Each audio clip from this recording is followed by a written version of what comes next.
नमस्कार दोस्तों, I hope कि आप अच्छे होंगे।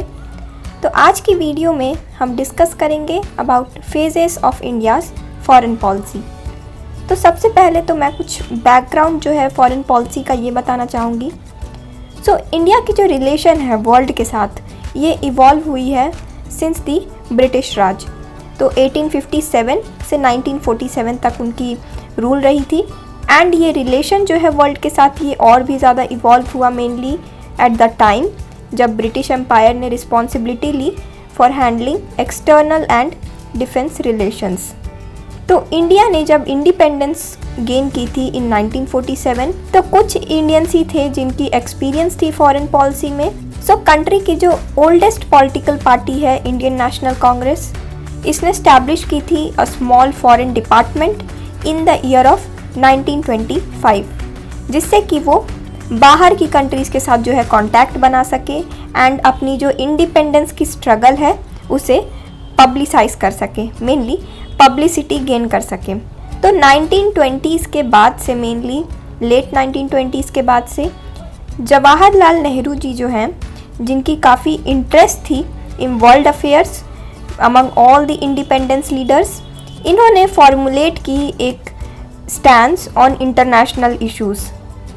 तो इन्होंने काफ़ी ज़्यादा जो है इंटरेस्ट लिया in the international issues and काफ़ी ज़्यादा जो है डेवलपमेंट्स किए in Indian foreign policy. And Jawaharlal Nehru ji जब प्राइम मिनिस्टर बने इंडिया के फ्रॉम 1947 तो उन्होंने काफ़ी ज़्यादा जो है इंडिया की अप्रोच है उसे फैलाया, उसे काफ़ी ज़्यादा प्रचलित किया to the rest of the world.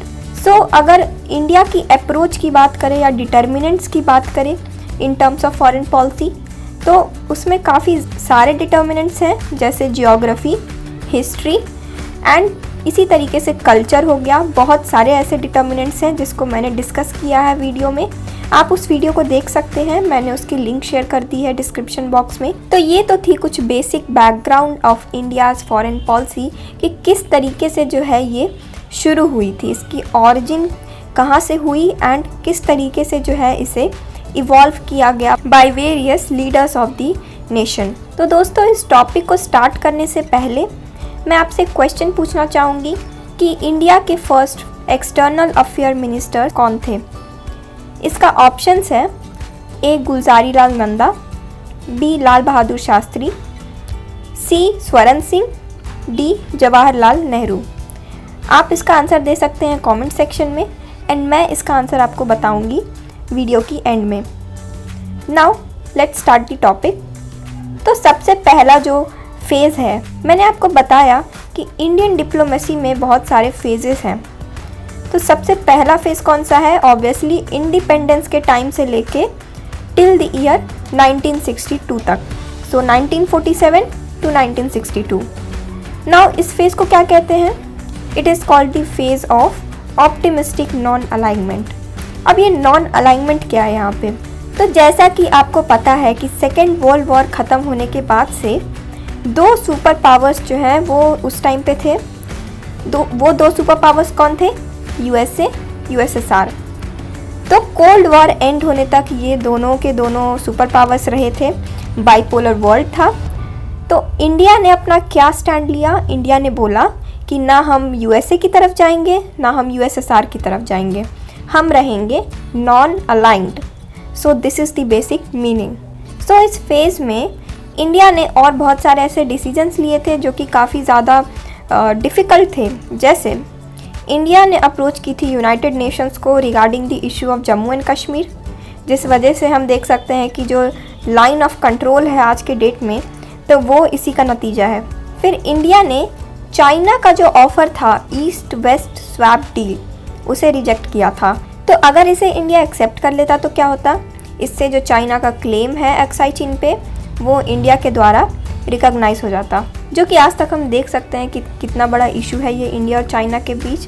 And खैर 2020 में तो इतने सारे बॉर्डर क्लैशेस हुए हैं, इतनी सारी वहाँ पे डेवलपमेंट्स हुई हैं। So it is very much well known to everyone.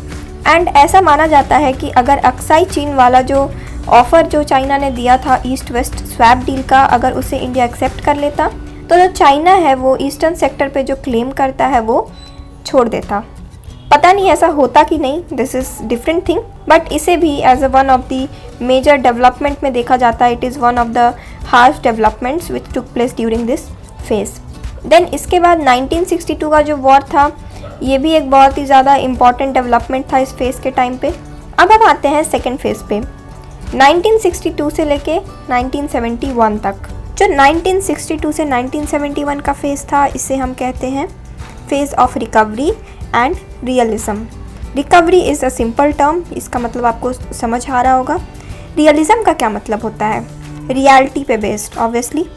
तो जो प्रैक्टिकल चॉइसेस हैं उन पे निर्भर रहना, ना कि कुछ ऐसा चॉइस करना, ना कि कोई ऐसा कुछ चूज़ करना जो कि प्रैक्टिकली पॉसिबल नहीं है। तो इस वर्ड को क्यों यूज़ किया गया है? बात यह है कि इंडिया ने जो है नॉन अलाइन मूवमेंट की जो पॉलिसी थी, इसे छोड़ के बहुत सारे ऐसे चॉइसेस किए थे इन terms of security and political challenges. तो नॉन अलाइनमेंट की जो पॉलिसी है बहुत ही ज़्यादा डिबेटेबल है कि क्या सच में इंडिया नॉन अलाइन था या नहीं था। प्रैक्टिकली इज़ इट पॉसिबल और not, it is a very debatable topic. बहुत सारे एक्सपर्ट्स का अपना अपना ओपिनियन है इस पर, some believe in it and some don't believe in it, so that's a different thing. तो इसके क्या क्या एग्जाम्पल्स हैं? जैसे इंडिया ने 1964 में डिफेंस एग्रीमेंट साइन की थी यूएस के साथ, तो क्या सच में इंडिया नॉन अलाइन था? यूएसए के साथ डिफेंस एग्रीमेंट साइन करके क्या वो यूएसएसआर के साथ कम अलाइन नहीं हो रहा था? So this is where the question mark is. And then domestic challenges बहुत सारे थे, जिसमें कि काफ़ी ज़्यादा पॉलिटिकल टर्ब्यूलेंस देखने को मिल रहे थे, बहुत सारी इकोनॉमिक प्रॉब्लम्स भी देखने को मिल रहे थे। एंड इंडिया ने काफ़ी सारे टेंस्ड सिचुएशंस फेस की थी with our friend, neighbour friend Pakistan in 1965। And finally इससे क्या होता है? बांग्लादेश का क्रिएशन होता है in the year 1971, which can be attributed to our former prime minister Indira Gandhi. Then India और भी ज़्यादा रियलिस्टिक हुआ, इसने साइन की इंडो सोवियत ट्रीटी ऑफ 1971। तो आप यहाँ पे नोटिस कर सकते हैं कि जो नॉन अलाइनमेंट का फेज़ था 1962 तक, वो काफ़ी ज़्यादा बदल चुका था इन terms of realism. And India ने यूएसए के साथ, यूएसएसआर के साथ डिफेंस पैक्ट साइन किए थे। So this is all about this phase.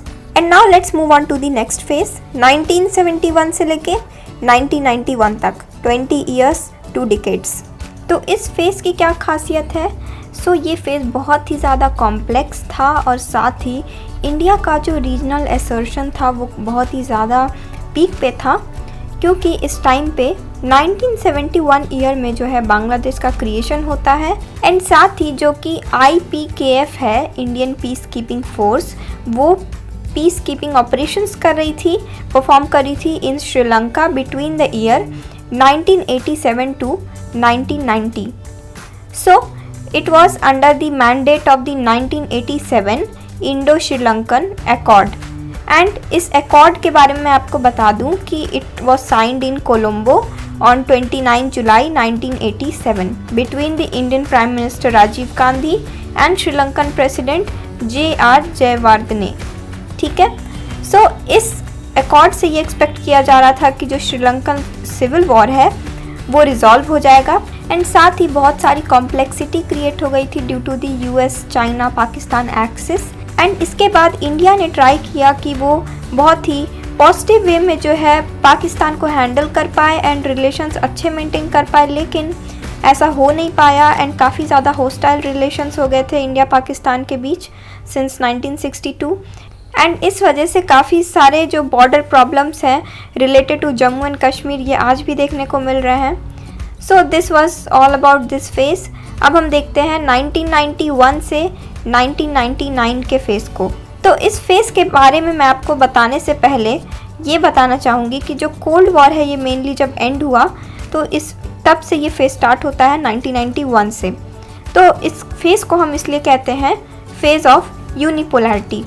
तो इस वजह से जो इंडिया का जो स्ट्रैटेजिक ऑटोनॉमी है वो काफ़ी ज़्यादा जो है उसके लिए चैलेंजिंग हो गया कि किस तरीके से इंडिया अपनी ऑटोनॉमी को मेंटेन कर पाए, किस तरीके से वो उसे रिटेन कर पाए।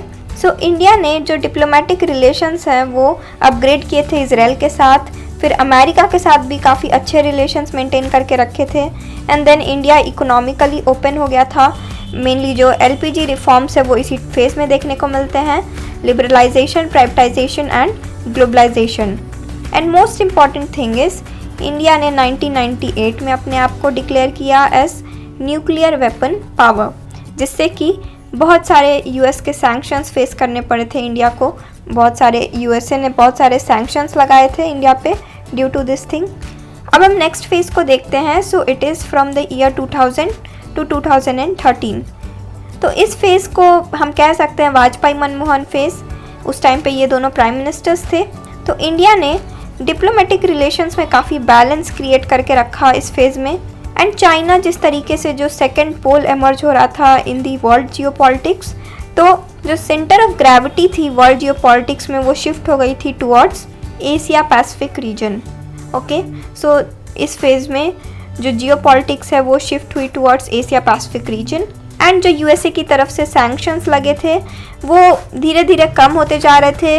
एंड जो कारगिल वॉर होता है इस टाइम पे, फिर ऑपरेशन पराक्रम देखने को मिलता है। तो इन सभी से इंडिया ने जो है एक तरीके से अचीव किया था balance of power.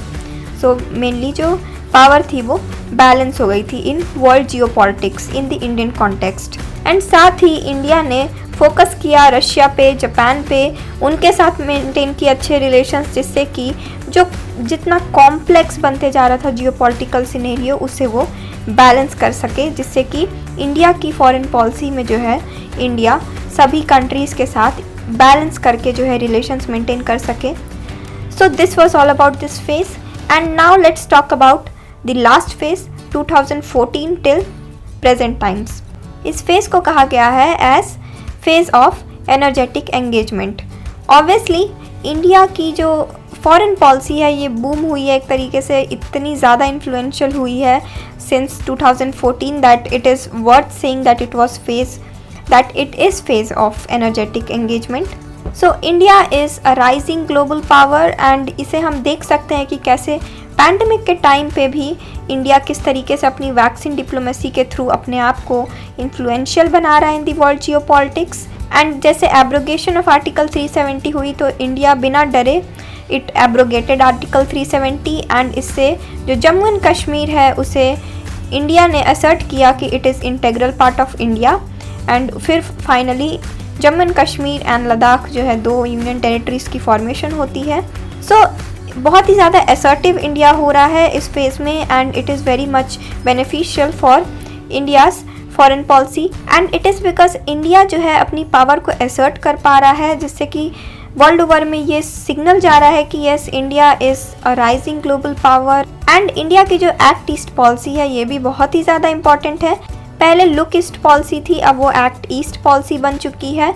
So it is very much good in terms of multipolar world and India is focusing mainly on emphasizing mainly on the multipolar Asia which is at the core of the multipolar world because the geopolitics है इसमें one of the most emerging region is mainly the Indo-Pacific. So this is all about this phase and now let's get back to the question जो मैंने आपसे पूछा था. So who was the first external affairs minister of India? तो इसका सही answer है D Jawaharlal Nehru. So yes, he was the first external affairs minister of India. And friends, this is all about this video. So I hope कि आपको ये video अच्छी लगी होगी. So thank you so much for watching.